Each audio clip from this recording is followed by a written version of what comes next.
I don't know. I've drove on, gone on a long time here, and maybe I haven't answered my viewers' request to talk about my grandmother. But anyway, she was an unusual person, and it passed down to my mother. I talked about cures a little bit. We got off on removing the wart. But here's some cures that was used on me when I was a child, and I'm sure it comes down from ancestors. If you had, there were two compounds I know that was greatly respected by these old people. One was camphor, and the other was castor. And I think castor comes, the chemical compound comes from castor beans, and I think, if my memory is right, that camphor comes from some kind of the juices, liquid out of some kind of exotic wood. You still buy these things.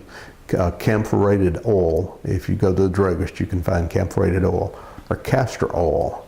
But those were two standbys for old-time remedies. And here's an example. Castor oil was about good for it. It was some of the most horrible tasting. It's hard to describe unless you've ever tasted it. Get you a little bit and try it. You know what I'm talking about. I think it was sometimes used as a threat. If you don't get better and go to school tomorrow, I'm going to give you I call it a dose. I'm going to give you a dose of castor oil. You didn't want that. It was slick, slimy, bitter. Yeah, you don't want castor oil.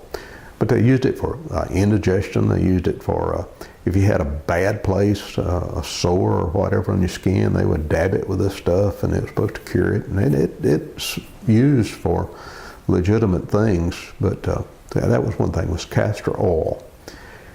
The camphorated oil was used for like a poultice, I guess you would call it. If you had and I found later you shouldn't use this thing like this, but they did.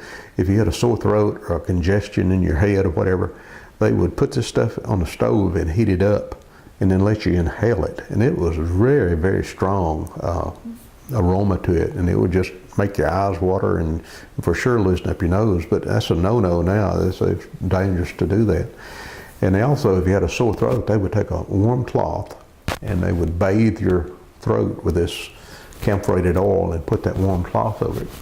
And we chest or whatever, it's supposed to penetrate and ease chest congestion and things like that. But they would do that, and it felt good at the time, I guess, because it was you're being treated and the warmth of it and whatever. But and then I guess it seemed to work. But that was two of the things I remember. Here's something else I remember. I can't tell you the name of it. And again, this was, I guess, due to economic conditions. And this was even after I got up in elementary or grammar school or whatever. They would be kids come to school with blue stuff on several. If they'd hurt themselves, had a bruise or a cut or whatever, and they'd use it on their faces, necks, arms, legs, everywhere. You'd see this, and it was some kind of blue ointment. And they never used it on us. But I never understood why in the world, that they had to put that bright blue coloring in this ointment. But I found out in my later years, it was actually veterinary medicine for horses and animals that they used as a liniment for, springs or injury to animals.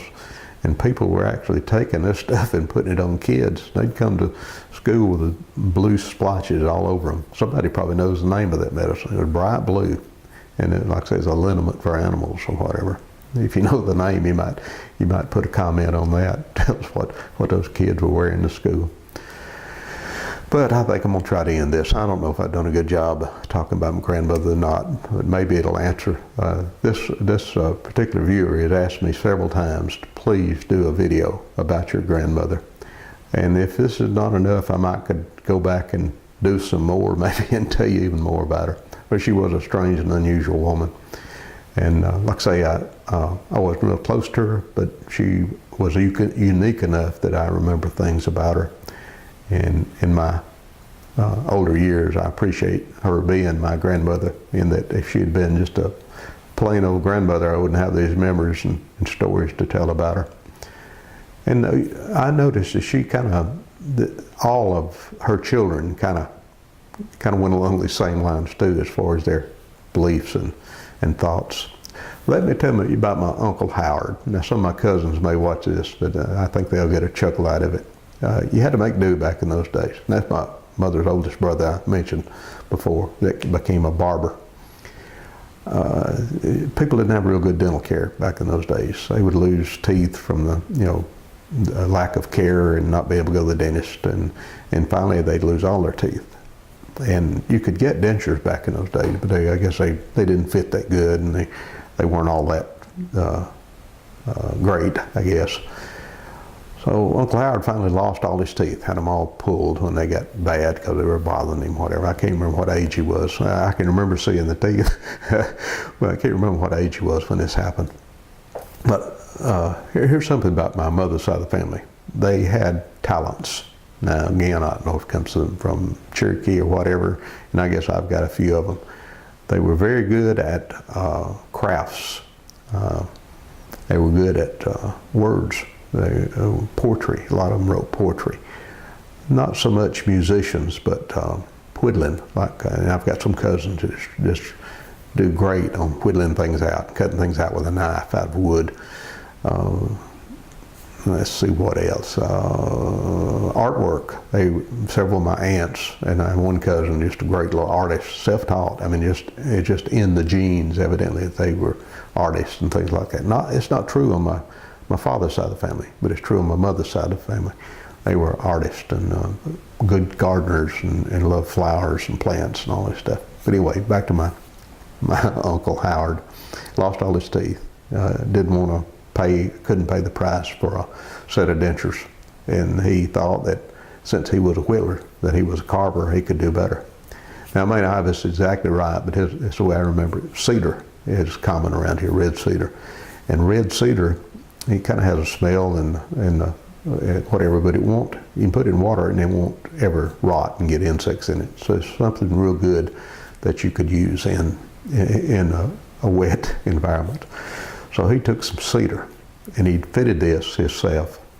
He fitted upper and lower, I may be exaggerating, maybe it was partially did, but in my mind it was a full set of teeth. He fitted it, this cedar, he carved it till it fit good in his gum line. Now I don't remember if it was both upper and lower or apart, but anyway, he fitted this in that gum line, so it fit good. Of course, it didn't have any teeth in it. It was just it was like on dentures, it was the part that fits on your gum so it won't fall out. And he fit it so it felt comfortable. And it showed his innovation.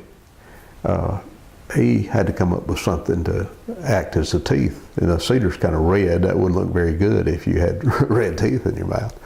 So he came up with the idea that he would find an old musical instrument. In those days, I don't know if they still do or not, but the guitars, mandolins, and things like that, the little tuning keys were made out of ivory, real elephant ivory. So he actually gathered up some old instruments with that ivory on it and whatever number of teeth he needed to insert into that cedar gum, carved those teeth out of that ivory, inserted them into that cedar gum holder, and he had a pretty good looking set of teeth. Now, I think he finally went on and got a professional set, but I know for a while he had some teeth that he had made himself out of red cedar and ivory keys off of musical instruments. You think I didn't come from an interesting family? Maybe I inherited some of that. I've got to quit. It's getting late, and this thing, I know how long. I hope my tape hasn't run out or anything. But Chris is the one I made this for. Chris, I hope this, you may not want to watch my channel at all after this. I have to find out about my family. It's a strange family. Anyway, I hope this has satisfied you. And you other folks that have borne with me through this whole thing, I thank you for watching it. And I can't wait to see the comments on this, Joe. I'm going to check out. Good night.